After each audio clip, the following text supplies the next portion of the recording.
ওষুধ খাওয়ার সময় বিসমিল্লাহ বলা যাবে কিনা? অনেকে বলে বিসমিল্লাহ বললে রোগে বরকত হয়ে যাবে, এটা কি সঠিক?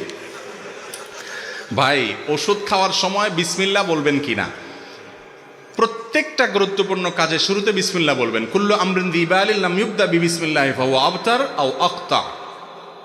যে কোনো গুরুত্বপূর্ণ কাজ আল্লাহর নাম নিয়ে শুরু না করলে ওটা অপূর্ণাঙ্গ থাকবে। এই জন্য ওষুধ পান করা, ওষুধ সেবন করার সময় কি করবেন? বিসমিল্লাহ বলেই সেবন করবেন। বিসমিল্লাহ পড়লে রোগে বরকত হবে কেন? ওষুধে না বরকত হবে? আপনার নজর ওইদিকে গেছে কেন? বরকত হবে কিসে? ঔষধে। ঔষধে বরকত হওয়া মানে ওষুধে কল্যাণ হওয়া, ওষুধে কল্যাণ হওয়া মানে রোগ ভালো হওয়া, ওইটা আরো ভালো হবে। তো এই যে বিসমিল্লাহ বলা ঠিক না ওষুধ খাওয়ার সময়, এগুলো মুরব্বীরা একসময় বলতো, এগুলোর কোনো ভিত্তি নাই। অনেকে আবার ওষুধ খাওয়ার একটা দোয়া বলে, আল্লাহ শাফি, আল্লাহ কাফি, আল্লাহ মাফি, শুনছেননি? এটাও বানায় নিছে কেউ একজন। এগুলোর কোনো ভিত্তি নাই ভাই। আল্লাহ শাফি, আল্লাহ শেফা দানকারী, আল্লাহ কাফি, আল্লাহ যথেষ্ট, আল্লাহ মাফি। মাফি মানে বাংলা মাফি, আল্লাহ নাই নাউজুবিল্লাহ, ওই অর্থ না। আল্লাহ মাফি মানে আল্লাহ মুআফিন থেকে, আল্লাহ মুআফিন আর কি। তো এই যে কথাগুলো বলা হয়, এই কথাগুলো আপনার বিশেষ করে এই দোয়াটা, এটা কোরআন হাদিসে আসে নাই। আপনি আল্লাহর নাম নিয়ে বিসমিল্লাহ বলে ওষুধ সেবন করে ফেলবেন, ইনশাআল্লাহ আল্লাহ তাআলা কি দিবেন? শেফা দান করবেন। আমাদের সমাজে অনেকে বলে নতুন বিল্ডিং করার সময় ঘরের কিনারে, ঘরের কোনো পিলারে স্বর্ণ অথবা রূপা দেওয়া লাগে, না হয় ঘরের অমঙ্গল হয়। এটা সম্পূর্ণ শিরকপূর্ণ বিশ্বাস। স্বর্ণ এবং রূপা মানুষের কোনো লাভ ক্ষতি করতে পারে না। ঘরের কোনায় স্বর্ণ দিতে হবে, মোরগ জবাই করে রক্ত দিতে হবে, এটা দিতে হবে, এটা দিতে হবে, এই সমস্ত বিশ্বাসগুলো শিরকপূর্ণ বিশ্বাস। কোনো মুসলমান এগুলো বিশ্বাস করবে না। আমি ঘর করেছি বিসমিল্লাহ বলে, আল্লাহর কাছে দোয়া চেয়ে আল্লাহ তাআলা বরকত দিবেন। এই স্বর্ণ রূপা, এটার পানি কোনা কাঞ্চিতে দেওয়া, এগুলোতে কোনো লাভ আসতে পারে না, কল্যাণ আসতে পারে না। এটা যদি বিশ্বাস করে কেউ, তাহলে এটা ইমানের জন্য ক্ষতিকর, শিরকে আসগর হতে পারে, কোনো কোনো ক্ষেত্রে শিরকে আকবর পর্যন্ত চলে যেতে পারে এই জাতীয় বিষয়গুলো যদি সেরকম বিশ্বাস হয়। কারোর সাথে রাগ করে নিজের জন্য কোনো কিছুকে হারাম করে নিলে এর প্রতিকার কি? কারোর সাথে রাগ করে যদি আপনি নিজের জন্য কিছু হারাম করেন, এটা জায়েজ নাই। লিমা তুহাররিমু মা আহাল্লাল্লাহু লাক, আল্লাহ যেটা হালাল করেছেন সেটাকে নিজে হারাম করা যাবে না। যদি আপনি কোনো খারাপ কাজের নিয়ত করেন যে আমি এটা করব সেটা করব, ভুল নিয়ত করেছেন, এবং সেটা মান্নত যদি হয়, মান নাযারা আন ইয়াসি আল্লাহ ফালা ইয়াসিহি, যে ব্যক্তি মান্নত করলো আল্লাহর অবাধ্য হওয়ার, খারাপ কিছু করার, সেই মান্নত কি করবে না? পুরা করবে, ওটা ভঙ্গ করবে এবং কসমের কাফফারা দিয়ে দিবে। 10 জন মিসকিনকে খাওয়াবে বা 3 দিন রোজা রাখবে। এরপর প্রশ্ন হলো, কোনো কারণে একটা রোজা মিস হলে কয়টা রোজা রাখতে হবে? একটা রোজা মিস হলে রোজা রাখতে হবে কয়টা ভাই? একটাই। যদি আপনার অসুস্থতার কারণে হয় তাহলে তো আল্লাহ তাআলা মাফ করবেন, আর ইচ্ছাকৃত যদি না রেখে থাকেন আল্লাহর কাছে মাপ চাবেন, তওবা করবেন। আর কাজা হিসাবে কয়টা রাখতে হবে? একটার জন্য একটাই রাখতে হবে। বিবাহের ক্ষেত্রে মেয়ে যদি ছেলের থেকে বড় হয়, তাকে বিবাহ করা যাবে?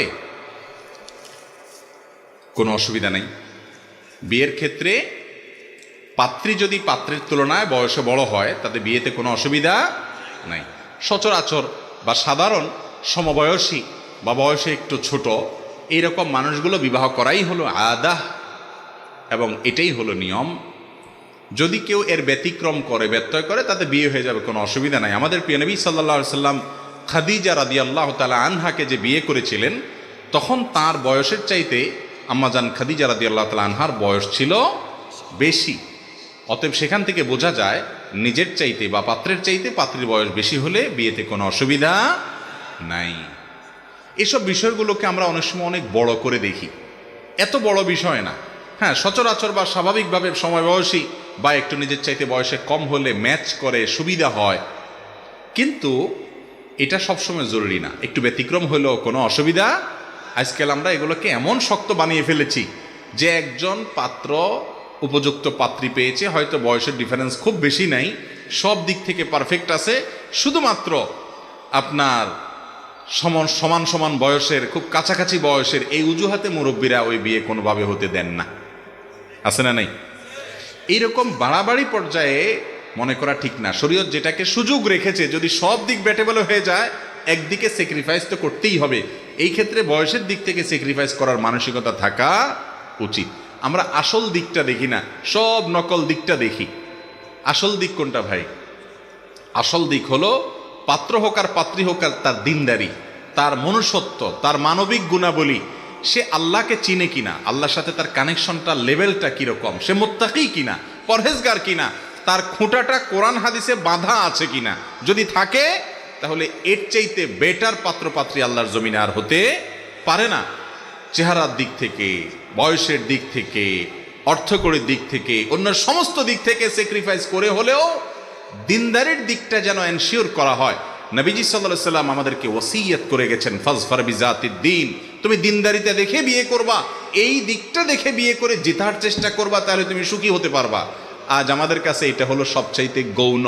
আমাদের কাছে এখন হলো মেয়ের বাপরা চায় একটা টাকার বস্তার সাথে বিয়ে দিতে, আর ছেলের বাপ মারা চায়, আরে ছেলের বাপ মারা চায় কি একটা ময়দার বস্তার সাথে বিয়ে দিতে। ভালো বলছি, ভালো বলছি। ছেলের বাপ মা চায় টাকার বস্তা, আর মেয়ের বাপ মা চায় ময়দার বস্তা, অর্থাৎ রূপ লাবণ্য, বাহ্যিক সৌন্দর্য। ভাইরে, এগুলো চলে যায়, থাকে না। দাম্পত্য জীবনে, মানুষের সাংসারিক জীবনে চেহারার সৌন্দর্য একসময় ভেঙে যায়, অর্থকড়ি একসময় হয়তো চলে যায়, কিন্তু মানুষের যে গুণটা সবচেয়ে বেশি উপভোগ করার মতো থাকে সেটা হলো তার পার্সোনালিটি, তার ব্যক্তিত্ব।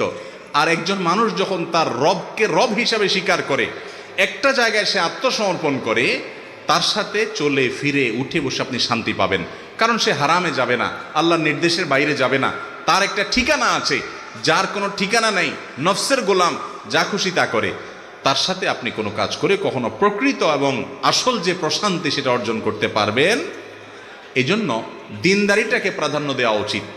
আমরা ওই টাকার বস্তা ময়দার বেস্তে দেখে বিয়ে শাদী করবো না। আল্লাহ তাআলা আমাদেরকে তৌফিক দান করুন। এরপরে প্রশ্ন হলো, এখনকার সমাজে মৃত ব্যক্তি মারা গেলে 4 দিনে 40 দিন পর তার ওয়ারিসরা খানার আয়োজন করাটা বাধ্যতামূলক করে নিলে টাকা না থাকলেও ধার করে করতে হয়, এটা কি জায়েজ আছে কিনা? ভাই, এই মাসআলার উত্তর সবচেয়ে বেশি দিতে হয়। বাংলাদেশের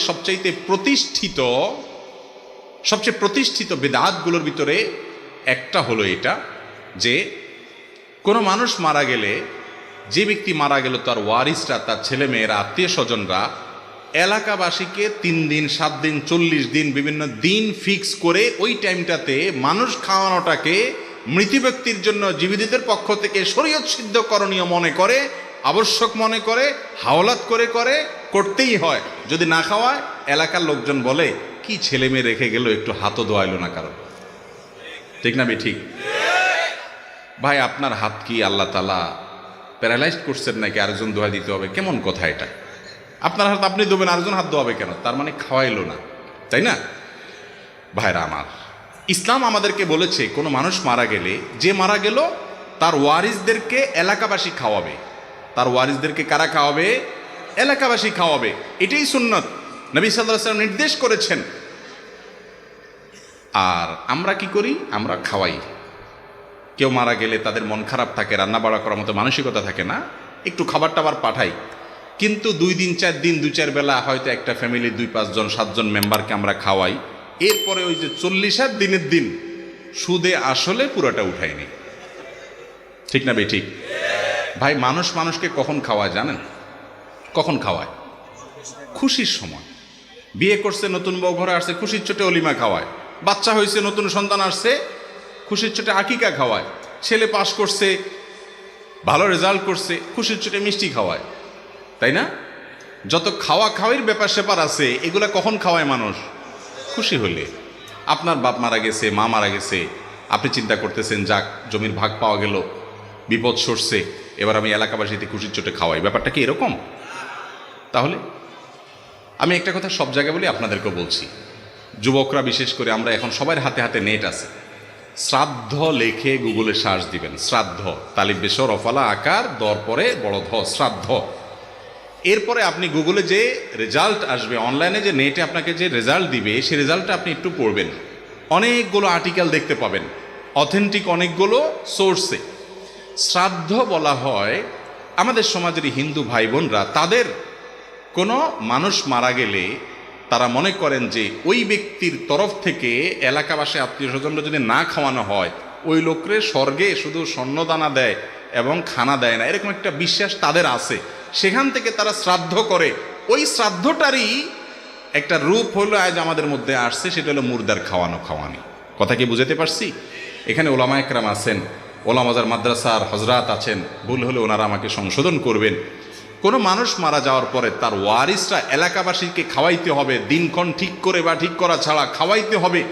মুর্দার জন্য জীবিতদের পক্ষ থেকে এরকম কোন করণীয় কথা কোরআন এবং হাদিসে কোথাও বলা হয় নাই।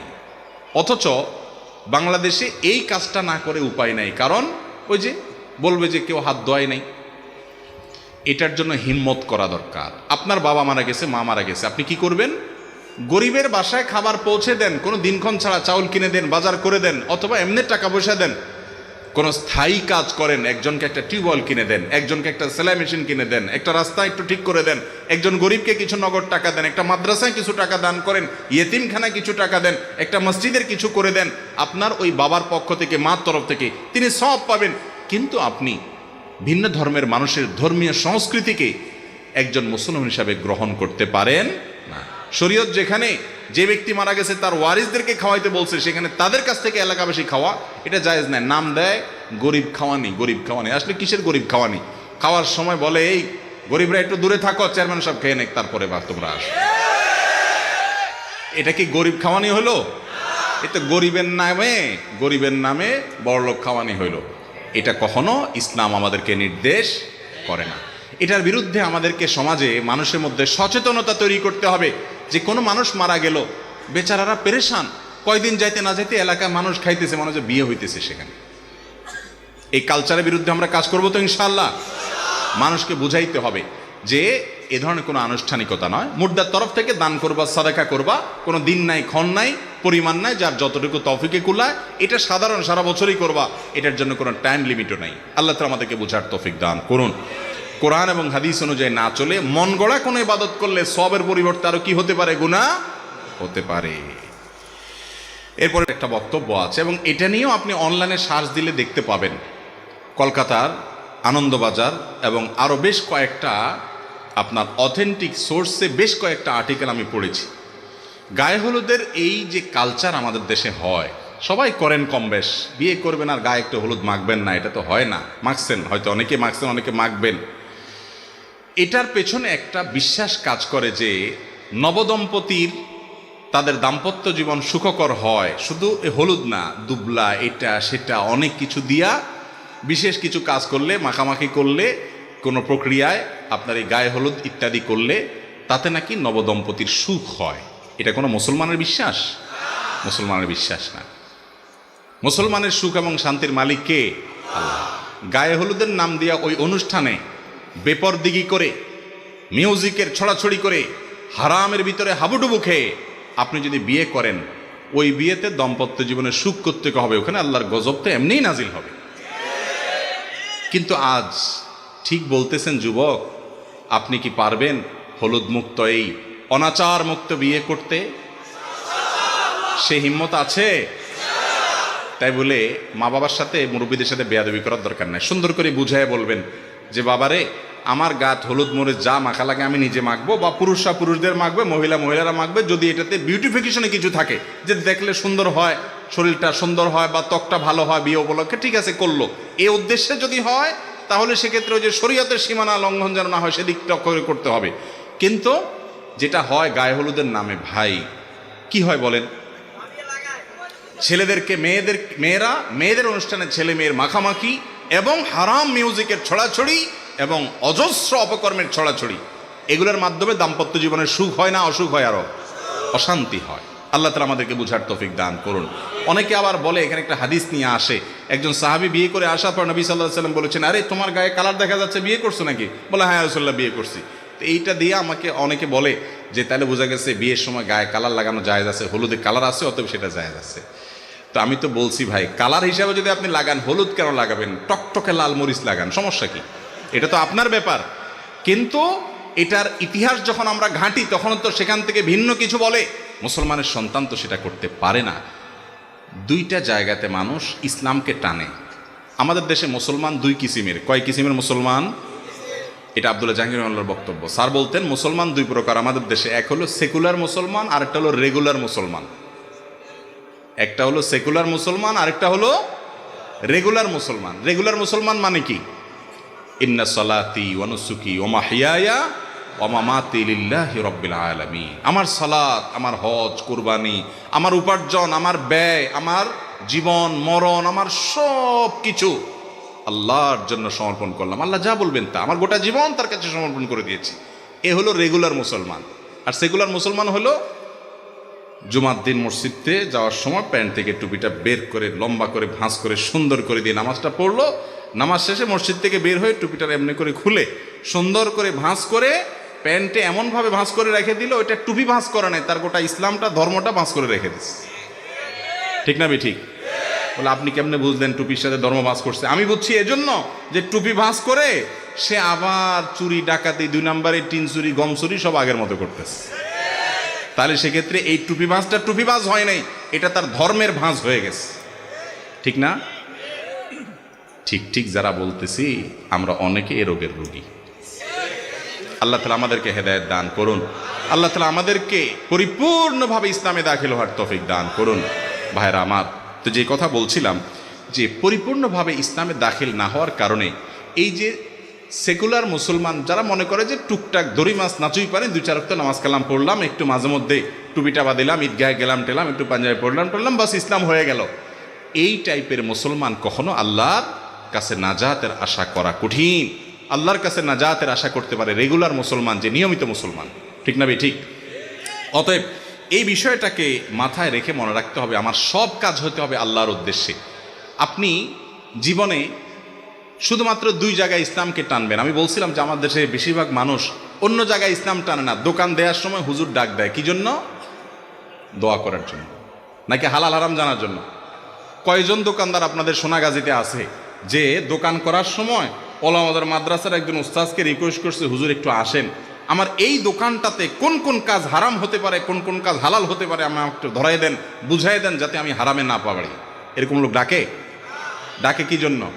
হুজুর আসেন একটু দোয়া করে দেন, আমি যে দুর্নীতি করব, আমি যে মানুষের ঠকাবো, আমি যে 2 নাম্বারই করবো, বাকির খাতায় মিথ্যা কথা লিখে রাখবো, আমি যত বদমাইশি করব, সব মিলে আমার পয়সা চাই দিন শেষে, আপনি একটু দোয়া করে দেন, আল্লাহ যেন অনেকগুলো পয়সা দিয়ে দেয়।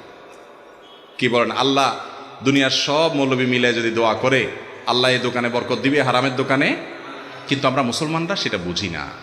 ভাই, কোনো হুজুরের দোয়ার দরকার নাই, আপনি হক হালালি চলেন, আল্লাহর কাছে নিজে দোয়া করেন, ইনশাআল্লাহ আল্লাহ তাআলা আপনার ব্যবসা বরকত দিবে। আর আপনি হারাম খাবেন আর হুজুর যদি দোয়া করাবেন, কাজে আসবে না। আমার বোধহয় ইমামতির সময় 2001 সাল 2 সাল বা 3 সাল এরকম কোনো একটা সময় মণিপুরে এক মসজিদে আমি ইমামতি করতাম। একবার আমার মসজিদের সামনে একটা নতুন দোকান হচ্ছে, তো আমাকে ডাক দিয়ে গেছে, হুজুর একটু আসেন দোকানে, কি হবে?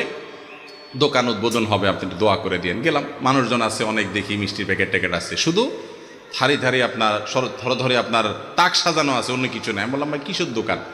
তো তখন সিডির যুগ ছিল খুব বেশি, এখন তো সিডি চলে না। আমার বলে হুজুর একটা সিডির দোকান দেবো আল্লাহ যদি বাঁচা। তো আমি কি বাবারে, সেই যুগে সিডির দোকান মানে কি আমরা তো সবাই জানি, তাই না? বেশিরভাগ ক্ষেত্রে আর কি সিডি মানে তো খারাপ জিনিস না, কিন্তু ব্যবহার তো সেই ক্ষেত্রে হয়। তো আমি বললাম ভাই দোকান দেবেন সিডির, আমার আনছেন দোয়া করতে, কি দোয়া করবো বলেন? আমি তো ভাই দোয়া কি করবো, আগে ভাগে আপনার সাথে কথা ক্লিয়ার হয়ে যাক, মানুষজন আসলে পরে যেন আর ঝামেলা না হয়। আমি কিন্তু দোয়া করব 2 হাত তুলে, আল্লাহ এই ব্যবসার উপরে তোমার গজব নাজিল হয়ে যাক, আল্লাহ আল্লাহ এটা ধ্বংস হয়ে যাক, আল্লাহ আমার যুব সমাজকে শেষ করে ফেলছে, আল্লাহ এটা যাতে মানে খুব দ্রুততার সাথে এই জন্য রাস্তায় বসে যায়, আল্লাহ আমি তো এই দোয়া করবো। হুজুর এটা কোনো কথা বললেন আপনি? এত টাকা খরচ করে মিষ্টি আনছি, জিলাপি আনছি, আপনার ডাকে আনছি, আপনি দোয়া করবেন? আমি পরে বললাম যে ভাই বুঝেন, তার সাথে রসিকতা করলাম। পরে বললাম ভাই আপনি করবেন হারাম কাজ, বেশিরভাগ ক্ষেত্রে হারাম কাজ হবে। আমি যদি আল্লাহকে বলি, আমি কেন, মক্কার ইমাম সাহেব, মদিনার ইমাম সাহেবরা সবাই আইসা যদি আল্লাহকে বলে, আল্লাহ আমরা সবাই মিলে সিদ্ধান্ত নিয়েছি তোমার কাছে সুপারিশ করার, তুমি এই বেচারার এই হারাম কাজটাতে বরকত দিও, আল্লাহ দিবে কোনো দিন? আপনি এই কথাটা বুঝতেছেন না কেন ভাই? কি লাভ হবে আপনার এই সমস্ত দোয়া টোয়া? যদি বলেন যে দোয়া টোয়া এগুলা সব হলো আইওয়াশ, মানুষ জানবে এই দোকানে সিডি বেচা হয়, এক উসিলে আপনার সোয়াব হবে, তাহলে সেক্ষেত্রে এটা তো ধর্ম ব্যবসা হলো। এটা কি হলো? ধর্ম ব্যবসা হলো। তো এই ধরনের কাজগুলো আমাদের সমাজে আজকাল আমরা করি কি করি না? 2 জায়গায় মানুষ ইসলামকে একটু টানে, দোকানদারির সময় টানে না, চাকরির সময় টানে না, বিদেশ ছেলেটাকে পাঠাবে জিজ্ঞাসা করে না হুজুর হালাল কোনটা হারাম কোনটা। 2 জায়গায় ইসলামকে একটু টানে, এক হলো বিয়ে, আরেকটা হলো দাফন। দাফনের সময় মৌলভী সাহেবের ডাক দেয়, বিয়ের সময় হুজুর আসেন বিয়েটা পড়ান। ঠিক না ঠিক? এটা যেন ইসলাম মতো হয় এটা চেষ্টা করে, আর দাফনের সময়ও চেষ্টা করে। এই দুই জায়গায় যখন আপনি ইসলাম একটু মানার চেষ্টা করেন, সেখানে পর্যন্ত আপনি এত পরিমাণ ভেজাল রেখেছেন, ইসলামী খুঁজে পাওয়া যায় না। বিয়ে একটা শরঈ বিষয়, একটা ইবাদত, ইসলামের একটা আমল, সেখানে আপনি গায়ে হলুদের নামে অনাচার করবেন, আল্লাহর অবাধ্য হবেন, হারাম কাজ করবেন, এই দাম্পত্য জীবনে আল্লাহ শান্তি দিবেন না। একটা কথা আমি সব সময় বলি, সব জায়গায় বলি, এই যে মুরব্বীরা যারা আছেন, মঞ্চে অনেক মুরব্বীরা আছেন, দাড়ি পাকা মুরব্বীরা, জিজ্ঞেস করে দেখেন ওনাদের সাথে ওনাদের স্বামী স্ত্রীর পারস্পরিক বোঝাপড়াটা আমাদের তরুণদের মতো নাকি তার চাইতে অনেক স্ট্রং, অনেক হ্যাভি না? আজকাল তরুণদের দেখবেন সকাল বিকাল ঝগড়া লাগে, আজকে বিয়ে করেছে 6 মাস পরে ভেঙে গেছে, 3 দিন পরে দরবার হয়েছে, 6 দিন পরে মামলা হয়েছে, 10 লাখ 20 লাখ 50 লাখ মহর ধরে, কেন? যাতে বিয়ে না ভাঙে, তবুও ভাঙে না, এত টাকা দিয়েও বাদ দেওয়া যায় না, ছুটে যায়। অথচ এত ভালোবাসাবাসি মুরব্বীরা তো এগুলো বুঝতেও না। এখন আপনি SMS এ ভালোবাসেন, মোবাইলে ভালোবাসেন, এমনি ভালোবাসেন, সিটিতে ভালোবাসেন, ফেসবুকে, মেইলে, কত রাস্তা ভালোবাসার আপনার। এত ভালোবাসার মধ্যে এত অশান্তি কেন? আর মুরব্বীরা ভালোবাসাবাসি তো পরের কথা, চাচি বেচারা 10-15টা পোলাপান পালতে পালতে শেষ, গরু ছাগলের খাবার জোগাড় করতে করতে শেষ, কাজের লোকদের খাবার জোগাড় করতে করতে শেষ, চাচার সাথে দিনে রাতে 24 ঘন্টায় একান্তে বেচারি 10 মিনিট একটু আলাপও করার সুযোগ পায় নাই। চাচা বেচারা কাজ করতে করতে অস্থির, কোনো সময় পায় নাই মহব্বত নিবেদন করার জন্য। কিন্তু তাদের যে ভালোবাসা আছে, আজকে যুবকরা যত বদমাইশির যত রাস্তা আছে, হারামের যত রাস্তা আছে, অবৈধ যত রাস্তা আছে, সবগুলা খুলে উজাড় করে দিয়ে ভালোবেসেও প্রকৃত ভালোবাসা পায়। এখন যুবকদের সে ভালোবাসা হলো মেড ইন চায়না, টিকে না, ঠিক না? কেন? এই কেনর প্রধান কারণ হলো, যেই বিয়েতে আল্লাহর অবাধ্যতা করা হয়, শান্তি দেওয়ার মালিক কে রে ভাই? সে আল্লাহ তো শান্তি দিবে না। এই জন্য আমাদের বিয়েতে কোনো অনাচার হবে না, হারামের কাজ হবে। শহর তো শহর, গ্রামও এখন শুরু হয়েছে। বিয়ে উপলক্ষে যে ডেক সেট আনা হয়, ধুমধাড়াক্কা পিটাপিটি হয়, হার্টের রোগী এ আওয়াজে তার কষ্ট হয়। হ্যাঁ, রাত বিরাত আপনি প্রতিবেশীদের কষ্ট দিচ্ছেন কেন? কি হচ্ছে? বিয়ে হচ্ছে। ভাই আপনি বিয়ে করছেন, গান শুনে জাহান্নামে যাবেন, আপনারটা আপনি শুনেন, কিন্তু আপনার গানের বিকট আওয়াজে আশেপাশে মানুষের ঘুম হারাম হয়ে যাবে, এটা কোনো সভ্যতা হতে পারে? অথচ মুসলমানের বিয়ের মধ্যে করছি আমরা। আপনাকে বদদোয়া দিচ্ছে, যে গান শুনে হারাম মনে করছে সে বদদোয়া দিচ্ছে, যারে আওয়াজে কষ্ট হচ্ছে সে বদদোয়া দিচ্ছে, একজনে মোবাইলে কথা বলতে পারছে না বিকট আওয়াজের কারণে। এই বর্বরতা, এই অসভ্যতা যদি কারোর বিয়েতে থাকে, সেই বিয়ে থেকে বরকত কোত্থেকে আসবে? এই জন্য যুবকরা বিয়েকে সকল হারাম মুক্ত করে, অনাচার মুক্ত করে সুন্নাহসম্মত বিয়ে করব ইনশাআল্লাহ। সুন্নাহসম্মত বিয়ের রূপরেখা নিয়ে আমরা একটা আলোচনা দীর্ঘ কোনো একটা মাহফিলে করব। আল্লাহ তাআলা আমাদেরকে তৌফিক দান করুন। অনেক কথা বলে ফেলেছি গায়ে হলুদ থেকে। গায়ে হলুদ এর যত আনুষ্ঠানিকতা আছে, এটাকে কেন্দ্র করে যত আনুষঙ্গিক কাজ আছে হারাম, সেগুলো যদি থাকে তাহলে এটা তো এমনি হারাম। আর এছাড়া এটার ইতিহাস বলে এটা ভুল বিশ্বাস, ভ্রান্ত বিশ্বাস থেকে এসেছে। অতএব গায়ের সৌন্দর্য বা অন্য কোনো উপকারিতার কারণে যদি কেউ দেন, দিতে পারেন, কিন্তু শরীয়তের সীমানার মধ্যে থেকে। ভাত খাওয়ার সময় সালাম দেওয়া যাবে কিনা? আমাদের সমাজে দেখি কেউ খানা খাচ্ছে, এমন সময় তাকে এসে সালাম দিলে তারপর সে বলে ভাত খাওয়ার সময় তো সালাম দেওয়া সঠিক না। আসলে কি তাই ভাই? খানা খাওয়ার সময় সালাম দেওয়া যায়? আমাদের দেশে অনেকে বলে খানার নামাজ পড়া সমান, খানার ইবাদত করা সমান, ঠিক না? এরকম বলে না অনেকে? অথচ খাওয়ার সময় সালাম দেওয়া যায়, কোনো অসুবিধা নেই। আপনি যে ব্যক্তিকে সালাম দিচ্ছেন তিনি খাওয়ার ফাঁকে ফাঁকে সালামের উত্তর দিবে, যদি লোকমা মুখে তাকে শেষ করে উত্তর দিবে। একান্ত সে মুখে দিচ্ছে, ওই টাইমে না দিয়ে দরকার অপেক্ষা করেন 2-4 সেকেন্ড, একটা পর্যায়ে গিয়ে তাকে সালাম দেন সময় মতো। কিন্তু খাওয়ার সময় সালাম দেওয়াতে অসুবিধা, সালামের জবাব দেওয়াতে অসুবিধা নেই। এই যে আমরা ছোটবেলা থেকে অনেকে শুনে আসছি যে খাওয়ার নামাজ পড়া সমান, নামাজ আর খানার ইবাদত করা সমান, এগুলো সব আমাদের বানানো হাদিস, এগুলা কোরআন হাদিসে নাই।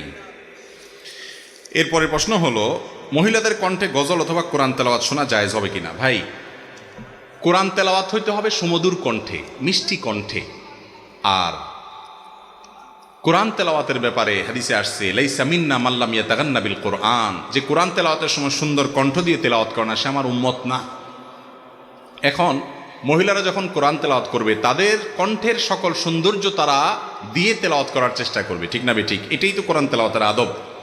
এখন যদি একজন পরপুরুষ গায়রে, যিনি পুরুষের জন্য, ওই মহিলার জন্য গায়রে মাহরাম, ওই ব্যক্তি যদি তার তেলাওয়াত শুনেন, তার কণ্ঠের ইসলামী সঙ্গীত শুনেন, ভালো খালি গলার কোনো ভালো সঙ্গীত শুনেন, তাহলে শুনতে গেলে তার কণ্ঠের যে কোমলতা, ওই কোমলতার ফলে এই ব্যক্তি এটা শোনার ফলে ফিতনায় পতিত হওয়ার আশঙ্কা আছে না নাই? এটাকে অস্বীকার করা যাবে? কিন্তু আজকাল এটাকে অস্বীকার করার মানুষও আছে, বলে না না আমাদের কোনো অসুবিধা হয় না। এ লোকগুলো হয় অসুস্থ না মিথ্যাবাদী। মনে রাখবেন, আল্লাহ তাআলা সৃষ্টি করেছেন যেভাবে, নেচারটা যেভাবে করে দিয়েছেন এর ব্যতিক্রম হয় না। অতএব আল্লাহ কোরআনে বলেছেন যদি মহিলারা কিছু চাবে কারোর কাছে, তাহলে ফালা তাখদানা বিল কওল, তারা কথা বলার সময় কথাকে কোমল করে বলবে না, আল্লাহ নিষেধ করেছেন। এখন আমাদের তো দুনিয়া সব উলটপালট হয়ে গেছে। কিরকম? বউ আপনার স্বামীর সাথে কথা বললে কর্কট ভাষায় বলে, হ্যাঁ বলো, এতবার ফোন দিচ্ছ, কি দরকারে কিছু বলবা কিনা। এরপর অন্য লোকের সাথে কথা বলে, জি ভাইয়া বলেন প্লিজ, ঠিক না? এখানে একে হাম্মামা সারে নাঙ্গি, স্বামী স্ত্রী সবারই একই অবস্থা, মহিলাদেরও একই অবস্থা, পুরুষদের একই অবস্থা। পুরুষ বেচারা হয়তো দোকানদারি করে, কাস্টমার একটা আসছে, ওইটা মহিলা কাস্টমার মনে করেন, জি আপা বসেন বসে রে, আপাকে চেয়ার দাও, আপা বলেন কি খেদমত করতে পারি, আপা কি লাগবে, খুব সুন্দর সুন্দর।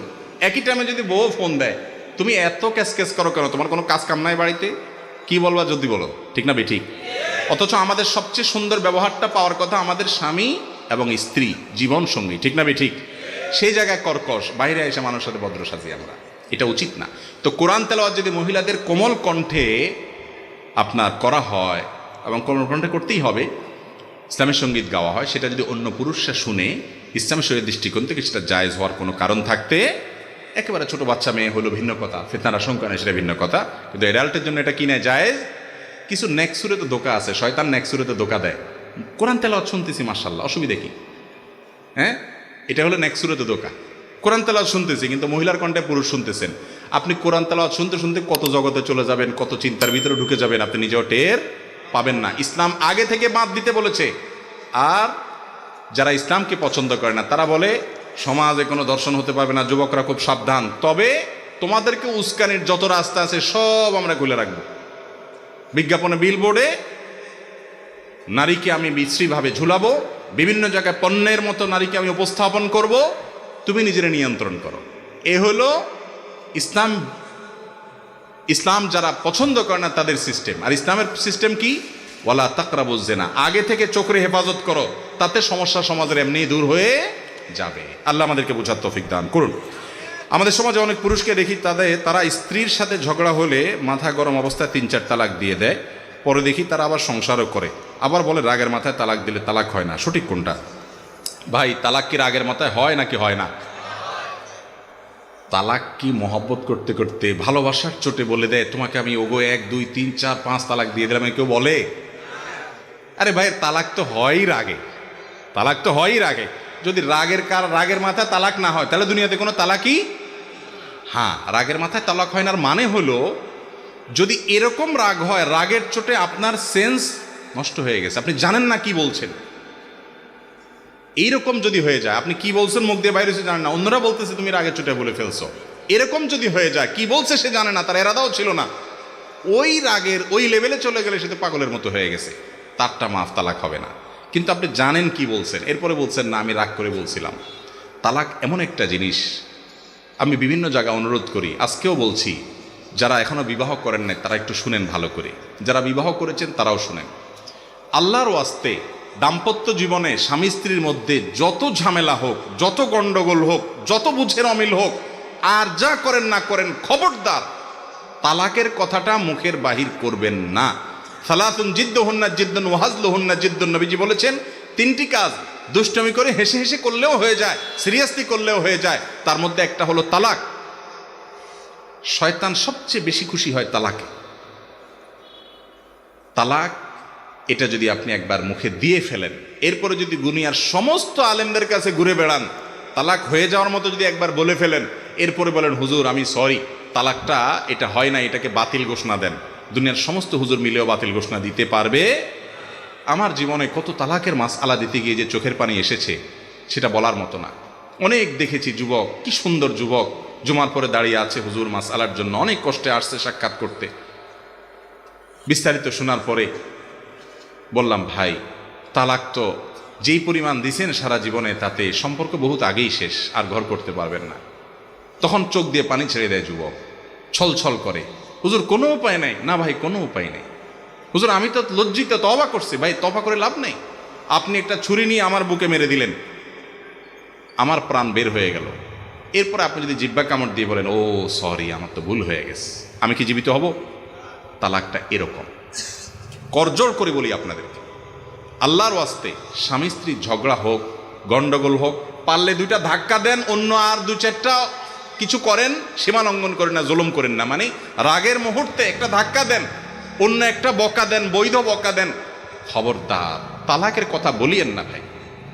এটা যদি আপনি বলে ফেলেন, ঠেকানোর কোনো ক্ষমতা নেই, হয়ে যাবে। এটা রাগের মাথায় মানুষ তালাক দেয়, ঠিক আছে, কিন্তু এইভাবে না। আপনি যদি দেখেন যে আপনার এই মহিলার সাথে ঘর করা যাচ্ছে না, আপনার স্বামীর সাথে চলছে না, কোনোভাবে বনিবনা হচ্ছে না, আপনার তখন সিদ্ধান্ত কি জানেন? ইসলাম তালাককে কত সুন্দর সিস্টেমের মধ্যে আনছে। আল্লাহ বলেছেন তোমার বনিবনা হচ্ছে না, নাম্বার 1, স্টেপ নাম্বার 1, প্রথম কাজ কি? তুমি তাকে বুঝাও, দেখো এরকম করো, এরকম করিও না, এরকম বলিও না, এই টাইম এটা বলিও না। প্রথম বুঝাও, বুঝে কাজ হচ্ছে না, শাসনে চলে যাও। কি শাসনে যাবা? তোমরা বিছানা পৃথক করো।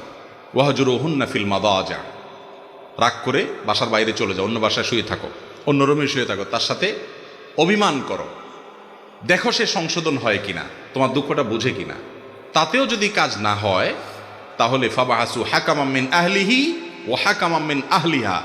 তালাক দেওয়ার আগে স্টেপ নম্বর 3, উভয় পরিবারের মুরব্বীদেরকে জানাও যে মুরব্বীরা আমরা দুইজনে বহু চেষ্টা করছি, কোনো সমাধানে আসছি না, আমাদের মধ্যে বনিবনা হচ্ছে না, আপনারা একটু বসেন। তাদেরকে দিয়ে, বুদ্ধিমান মাথাওয়ালা কিছু মুরব্বীকে দিয়ে একটু বসায়া মীমাংসা করার চেষ্টা করেন।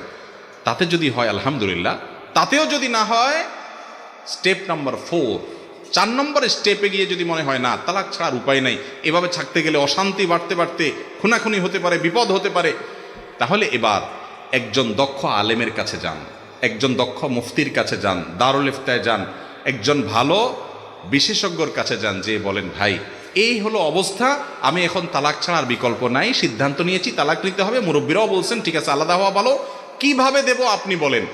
এবার উনি বলবেন এইভাবে দেন, এই ভাষায় দেন, ওই ভাষায় ওই পদ্ধতিতে দিবেন। এরপরে ছুটাছুটি ছাড়াছাড়ি হয়ে গেল, 2 বছর 5 বছর 10 বছর পরেও আবার কখনো আপনার ভিতরে অনুশোচনা হয়েছে, না রে লোকটা ভালো ছিল, হয়তো 2-4টা জিনিস খারাপ ছিল, আমরা একসাথে থাকতে পারলে ভালো হইতো, এর চেয়ে ভালো তো আর পেলাম না, বরং ফিরে গেলে ভালো হইতো। আবার যদি ফিরে আসতে চান, সে ফিরে আসার রাস্তা থাকবে। কথা কি বুঝতে পারছি? আর নিজের মন মতো যদি দেন, এমনভাবে তালাক দিবেন, এরপরে কিছু কিছু এলাকা আছে তালাকের পরে হুজুর ধরে নিয়ে আসে, হুজুর তওবা পড়ায় দেন। দুনিয়ার সব হুজুর মিলা তালাক পড়াইলে তওবা জোড়া লাগবে? একজনরে খুন করে ফেলছে, খুনিরে যদি তওবা পড়ায় একেবারে ওরে ফেরেশতা বানায় ফেলায়, ওই মরা লোকটা জিন্দা হবে কোনোদিন? তালাকটা এরকম খুব ডেঞ্জারাস একটা বিষয়। এটা আল্লাহর ওয়াস্তে কথায় কথায় বলবেন না। কথায় কথায় তালাক বলে ছোট লোকে, সেটা ছেলে হোক আর মেয়ে হোক, পাত্র হোক আর পাত্রী হোক। আল্লাহ আমাদেরকে বাঁচার তৌফিক দান করুন। ঠান্ডা মাথায় বুঝে শুনে সিদ্ধান্ত গ্রহণ করে তারপরে যেতে হবে। তালাকের বিষয়ে আরও অনেক স্টেপ আছে, আমি বিস্তারিত বলবো না, এটা নিয়ে দীর্ঘ আলোচনা করা দরকার। তালাক কখন দিবেন? যেই পবিত্রতার পিরিয়ডে শারীরিক সম্পর্ক হয় নাই। কেন ইসলাম এই টাইমে তালাক দিতে নিষেধ করেছে? মাসিক হবে, মাসিকের পরে পবিত্রতার পিরিয়ড হবে, তারপরে তালাক দিবেন কেন?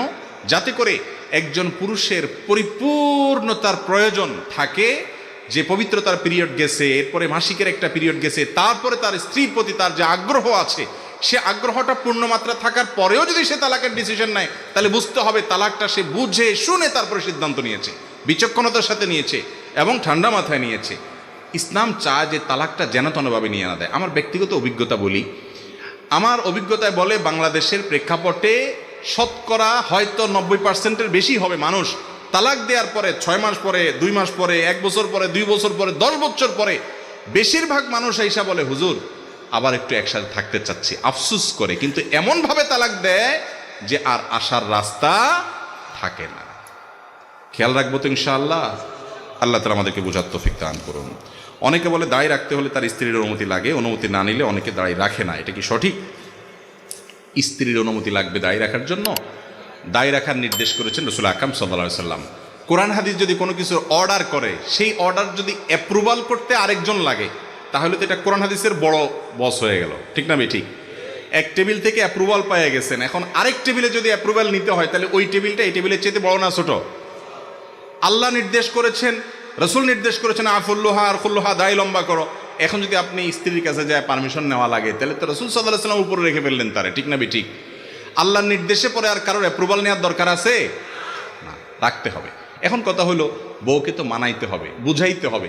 বেচারে যদি বলে দেখো তুমি দায় রাখলে চাচা মতো লাগবে, আমি এক জায়গায় যাইতে পারবো না, কেমন লাগে, আমার বান্ধবীরা আছে তাদের স্বামীরা হ্যান্ডসাম, তুমি এরকম, আপনি তাকে বুঝাবেন, বলবেন দেখো তুমি যেরকম আমার দায়টা তোমার ভালো লাগতেছে না, বলতেছো না রাখতে, ঠিক আছে, আচ্ছা তোমার দিক খেয়াল রেখে আমি দায় নাই রাখলাম। আমারও একটা আবদার আছে, কি সেটা হলো যে তোমার মাথার চুলগুলো আমার একেবারে ভালো লাগে না, তুমি এগুলো চেঁচে ফেলো প্লিজ, আমার ভালো লাগবে তুমি চুলগুলো চেঁচে ফেলছি। এরপর দেখেন মহিলা কি করে। তখন মহিলা বলবে তোমার আসলে ডাক্তার দেখানো দরকার, এটা তুমি কি বললাম। তখন আপনি এবার বলবেন যে ওই কথাটাই আমি বলতে চাইছিলাম, একটু সময় নিয়ে বললাম আর কি, যে আল্লাহ তাআলা তোমাকে চুল দিয়ে সৌন্দর্যমণ্ডিত করেছেন, ওই আল্লাহ আমাকে দাড়ি দিয়ে সৌন্দর্যমণ্ডিত। মহিলার নাই, পুরুষের আছে, বুঝতে হবে এটা মার্কা পুরুষের। মহিলাকে আল্লাহ দেন নাই, পুরুষকে শুধু দিয়েছেন। আর তো সব কিছুই প্রায় এক, মোচার দাড়ি ছাড়া সব কিছুই, নখ অন্যান্য লোম পশম সব এক, কিন্তু এই জায়গায় আল্লাহ পুরুষকে দিয়েছেন।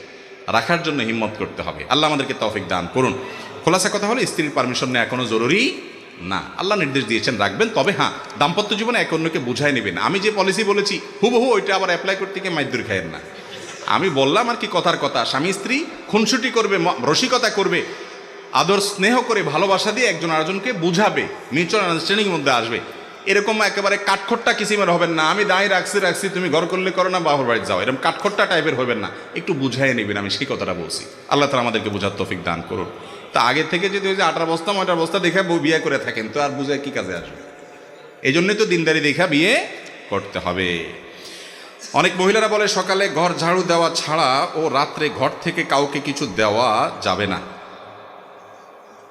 ও সকালে ঘর ঝাড়ু দেওয়া ছাড়া কাউকে দেওয়া যাবে না, রাতে ঘর থেকে কিছু দেওয়া যাবে না। কিছু হাদিস আছে, হাদিসটা হলো হাদিসুন নেসা। হাদিসুন নেসা বুঝেন? এইগুলো আমাদের মা চাষিদের মধ্যে প্রচলিত আছে, কোরআন হাদিসে এগুলোর কোনো অস্তিত্ব। এটা হলো এরকম একটা হাদিস যে ঘর ঝাড়ু দেওয়া ছাড়া কাউকে কিছু দেওয়া যাবে না। এগুলোর পিছনে বিভিন্ন ভিন্ন ধর্মী মানুষদের বিশ্বাস আছে, কাজ করে। এরকম আরো অনেক কিছু আছে, কিছু জাল হাদিস আমি চিন্তা করছি এগুলো নিয়ে, এগুলো কেন বানাইছে, কারা বানাইছে। সৎ উদ্দেশ্যে কিছু জাল হাদিস বানাইছে, সৎ উদ্দেশ্যে জাল হাদিস বানাইলেও সেটা অসৎ কাজ, হারাম কাজ। যেমন রাতে নখ কাটলে কি হয়, রাতে নখ কাটলে ওই যে নক্ষুনি হয়, বাচ্চা বলছে দেখছেন, এটা হয় সেটা হয়, দেখছেন মুখস্থ এদের। আচ্ছা, রাতে নখ কাটলে কোরআন হাদিসে কোথাও নিষেধ নাই, আপনি রাতে কাটেন দিনে কাটেন। এটা আমার মনে হয় কোনো সময় মুরব্বীরা চিন্তা করছে, পোলাপান রাতে নখ কাটতে গেলে অন্ধকারের মধ্যে, তখন হারিকানে মেমবাতিতে আপনার চেরাগের আলোতে, কি আর আলো থাকে, কাটতে গেলে হাত কাটতে পারে, এই জন্য হয়তো পোলাপানের একটা হাদিস বানাই দিছে আর যে রাতে নখ কাটলে এটা হয়, যাতে দিনে কাটে। বাবা এটা তখন হয়তো ঠিক ছিল, আলো ছিল না, ফকফকা আলো, দিনের চাইতে বেশি আলো, কারোর যদি সুবিধা হয় সে কাটবে, কোনো অসুবিধা নাই। একইভাবে দেখবেন যে আপনার অনেকে বলে হুজুর শুনছি বই খোলা রাখলে, পড়ার বই খোলা রাখলে শয়তান পড়ে ফেলায়। তা আমি বলি শয়তান পড়ে ফেললে ভালো তো, এটা মানুষ হয়ে গেলে তো ভালো, যদিও শয়তান পড়ে শয়তানই করবে। যাই হোক, এটাও একটা ভিত্তিহীন কথা, ফালতু কথা, মিথ্যা কথা, এর কোনো ভিত্তি নেই। ভাই শয়তান যদি বই পড়তে চায় সে খুলেও পড়তে পারে। আর শয়তান সে তার জন্ম হয়েছে কত আগে, তার সব মুখস্থ, আপনার বই পড়ার দরকার নাই তো, সে তো পরীক্ষা দিবে না। এগুলো অযথা কথা। আমার মনে হচ্ছে এটাও কোনো মুরব্বীরা বানাইছেন এই জন্য যে পোলাপান বই খোলা রেখে দৌড় দেয় এদিকে সেদিকে, বাতাসে মোরগে এটাতে সেটাতে, গ্রামে গঞ্জে অসুবিধা হয়, ছিঁড়ে যায় পাতা পুতা, পোলাপানে ছিঁড়ে ফেলা, এই জন্য যাতে বন্ধ করে থুয়া যায়, দায়িত্বশীলভাবে গোছায় থুয়া যায়, এই জন্য একটা হাদিস মিথ্যা বানাই দিছে আর কি, যেটা হলে শয়তান পড়ে। বুঝেন নাই কথা? এরকম অনেক কিছু আছে। কোরআন হাতে থেকে পড়লে কি করা লাগে, ওই যে ডাইল দিতে হয়, চাল দিতে হয়, লবণ দিতে হয়, এক এক এলাকায় এক একটা আছে। এটাও জাল হাদিস। কোনো মুরব্বীরা হয়তো বানাইছেন এই চিন্তায় যে কোরআন বেটা ধরবা তুমি সিরিয়াসনেসের সাথে ধরবা, কেরম করে ধরছো, কেমন ধরছো, তোমার হাত থেকে পড়ে গেছে, ওরে মানুষ করার জন্য একটা হাদিস বানায় নিছে জাল, যে পড়লে যাতে চাইল ডাইল লবণ দেওয়া লাগে। বাবা তখন চাইল ডাইল লবণের অনেক দাম ছিল, কষ্ট করে জোগাড় করতে হইতো। আর 2 কেজি 1.5 কেজি চাইল এখন কোনো ব্যাপার, পোলাপানের 5 MB টাকা, এইটা করা লাগবে বললে পোলাপান ভয় পাবে। এগুলো তখন কোনো সৎ উদ্দেশ্যে মানুষ বানাইছে। এরকম অনেক ফালতু কথা আছে, শুনে রাখেন। এই কথাগুলো মনে হচ্ছে খুব সহজ কথা, সহজ কথা না, এগুলো অনেক বড় কথা। আল্লাহ বলেছেন ওয়া আন তাকুলু আলাল্লাহি মা লা তা'লামুন, আল্লাহ তাআলার ব্যাপারে তোমরা না জেনে কিছু বলবা না, মন গড়া কিছু বলবো না, এগুলো গুনাহের কথা, জায়েজ নাই। আল্লাহ তাআলা আমাদেরকে বুঝার তৌফিক দান করুন। এগুলো এক ধরনের ছোট শিরক, এক ধরনের শিরক, যে মুমিনের ভালো মন্দ, ইমানদারের ভালো মন্দ সব কার হাতে? এসব ফালতু বিশ্বাস করা যাবে না, অযথা বিশ্বাস করা যাবে না। অনেক রকমের আছে এরকম, সকালবেলায় আপনার ঝাড়ু দেখলে এটা হয়, কাক দেখলে ওইটা হয়, কাকের ডাক শুনলে এটা হয়, বাম চোখ লাফাইলে এটা হয়, আমার মনে হয় লিস্ট করলে কয়েকশো হবে এরকম জাল হাদিস আছে এবং ভিত্তিহীন কথা আছে। এরপরে প্রশ্ন হলো, মাহরামের সামনে শরীরের কতটুকু অংশ মুক্ত রাখা যাবে? মাহরামের সামনে একজন নারী, মাহরাম পুরুষের সামনে, ধরেন শ্বশুরের সামনে, তারপর তার বাপ ভাইয়ের সামনে, যাদের সাথে দেখা দেওয়া জায়েজ আছে তাদের সামনে শালীন পোশাকে থাকবেন, মার্জিত পোশাকে থাকবেন। তার কথা ধরে মাতা পিতা ভাই বোনের সাথে সম্পর্ক ছিন্ন করা যাবে কিনা? কি বলেন, যাবে? এটা যে যাবে না এটা আমরা সবাই জানি, এটা তো প্রশ্ন করার ইস্যু না, কিন্তু এটা আমাদের সমাজে অনেক বড় ইস্যু হয়ে গেছে, যে বইয়ের কথা শুনে মা বাপের সাথে সম্পর্ক ছিন্ন করে, আবার মা বাপের কথা শুনে অনেকে বইয়ের উপরে অবিচার করে, আছে না? নেই? এই দুইটার কোনোটাই করা যাবে না, বরং সবার সাথে কথা ব্যালেন্স করে চলতে হবে, প্রত্যেকের যার যার হক আদায় করতে হবে। অনেক লোক বাহিরে চলাফেরা কাজকর্ম সব স্বাভাবিক করতেছে, কিন্তু মসজিদে চেয়ার নিয়ে নামাজ পড়া কতটুকু সঠিক? এই প্রশ্ন উত্তর বিভিন্ন জায়গায় দিয়েছি আমরা। যদি সে মাজুর হয়, একান্ত মাজুর হলে কি করতে পারবে? মসজিদে চেয়ারে বসে নামাজ পড়তে পারবে, দাঁড়ানো বা বসার। ভাই প্রশ্ন উত্তর শেষ করে দিব? তাহলে কেউ ঢুকতেছেন কেউ উঠতেছেন, ব্যাপার কি রে ভাই? জি। আর এরপরের প্রশ্ন হলো, রাসূল সাল্লাল্লাহু আলাইহি সাল্লাম ছাড়া কোনো পীর বা ব্যক্তির নামে দরুদ পড়া যাবে কিনা? যেমন কোনো দরবারে বিভিন্ন পীরের নামে দরুদ আছে, আসসালাতু ওয়াসসালামু আলাইকা অমুক বলে। ভাই দুরুদের ক্ষেত্রে সারা বিশ্বের সমস্ত উলামা একরামে একমত, রাসূল করিম সাল্লাল্লাহু আলাইহি সাল্লাম ছাড়া অন্য কারোর জন্য সালাত সালাম এই সালাত শব্দ ব্যবহার করে দুরুদের যে ফরম্যাট, ওই ফরম্যাটে স্বতন্ত্র দুরুদ পাঠ করা যাবে না। এটা মাকরুহ, অপছন্দনীয়, এবং এটা দোয়া এবং সৎ উদ্দেশ্যে করলেও ভালো না। বরং কি করতে হবে? নবী করিম সাল্লাল্লাহু আলাইহি সাল্লামের সাথে দুরুদের অন্যদের নাম যুক্ত করে, যে তার প্রতি এবং তার পরিবারের প্রতি, অন্য মুসলমানদের প্রতি, অমুকের প্রতি অন্যদেরকে যুক্ত করা যাবে। এটা রাসূল আকরাম সাল্লাল্লাহু আলাইহি সাল্লামের শানের দিকে তাকিয়ে। এরপরে লম্বা অনেক প্রশ্ন, একটা প্রশ্ন নিচ্ছি এখান থেকে। মৃত ব্যক্তির পাশে কোরআন তেলাওয়াত এবং 4 দিন চল্লিশা করার বিধান কি? চল্লিশার বিধান শেষ হয়ে গেছে, মৃত ব্যক্তির সামনে কোরআন তেলাওয়াত। ভাই কোরআন তেলাওয়াত করতে হবে জীবিত ব্যক্তির সামনে, তাকে শোনানোর জন্য। যিনি মারা গেছেন তার সামনে তেলাওয়াত করলে তিনি শুনতে পাবেন। ওমা আনতা বিমুসমিইন মান ফিল কুবুর, আপনি মৃত ব্যক্তিকে যেহেতু শোনাতে পারবেন না, তাহলে এবার তার সামনে কোরআন তেলাওয়াত করার কোনো ফজিলত নাই। মৃত ব্যক্তি কেউ মারা গেলে তার চারপাশে, লাশের চারপাশে ঘিরে মানুষ কোরআন তেলাওয়াত করে, অনেক সময় হুজুর ভাড়া করে আনি কোরআন তেলাওয়াত করা হয়, এগুলো ইসলামের নির্দেশ না। আপনি নিজে তোর কোরআন তেলাওয়াত করেন, করার পরে এর সওয়াব মৃত ব্যক্তির জন্য আপনি সাদাকা দিতে, হাদিয়া দিতে পারেন কিনা, বকশিশ দিতে পারেন কিনা, অনেক উলামা ইকরাম বলেছেন পারে, এবং এর সপক্ষে অনেক দলিল-আদিল্লাহ আছে, অনেক লম্বা চড়া আলোচনা আছে। কিন্তু মৃত ব্যক্তিকে কোরআন শোনানো বা তার লাশকে ঘিরে কোরআন তেলাওয়াত করা, এটা মৃত ব্যক্তিকে বিদায়ের কোনো আমল না। অনেক মানুষ আছে টাকা হাওলাত দিতে চায় না, কিন্তু সুদে লাগায়, সুদের গুনাহ আযাব সম্পর্কে বলেন। আবার কেউ আছে হাওলাত নিলে ওই টাকা আর সহজে দিতে চায় না। খুব গুরুত্বপূর্ণ প্রশ্ন। দেখেন, হাওলাত দেওয়া এটা একটা বড় ধরনের ইবাদত এবং সওয়াবের কাজ, এটা আমরা ভুলে গেছি। আমরা এখন এত স্বার্থপর হয়েছি যে ধার দেব, কি লাভ আমার? লাভ ছাড়া ধার দেই না। লাভ নিয়ে ধার দেওয়া এটা হলো সুদ। সুদকে আল্লাহ তাআলা হারাম করেছেন। আপনি তাহলে ধার কেন দিবেন? ধার এই জন্য দিবেন, কোনো ক্ষেত্রে ধার করলে দামের সমান সওয়াব হয়, কোনো ক্ষেত্রে দানের চাইতে আরো বেশি সওয়াব পর্যন্ত হতে পারে যদি ধার দেওয়া হয়। এটা আজকে উঠে গেছে কর্জে হাসানা আমাদের সমাজ থেকে। কর্জে হাসানাকে প্রতিষ্ঠিত করতে হবে, তাহলে সুদ দুনিয়া থেকে বিদায় হবে। যিনি কর্জা নেন সে ব্যক্তিও আবার ঘোরাঘুরি করেন, টাকা একবার নিতে পারলে এরপরে ওর পিছে পিছে পাওনাদার বেচারা ঘোরা লাগে, ঠিক না ঠিক? মনে হয় যে ভিক্ষা চাইতেছে, এরকম একটা অবস্থা। নবী করিম সাল্লাল্লাহু আলাইহি সাল্লাম বলেছেন, তোমাদের মধ্যে সবচেয়ে ভালো মানুষ সে যেই ব্যক্তি লোন পরিশোধ, দেনা পরিশোধের মধ্যে ভালো মানুষের পরিচয় দেয়, টাইম মতো পরিশোধ করে। চেষ্টা করবো তো ইনশাআল্লাহ।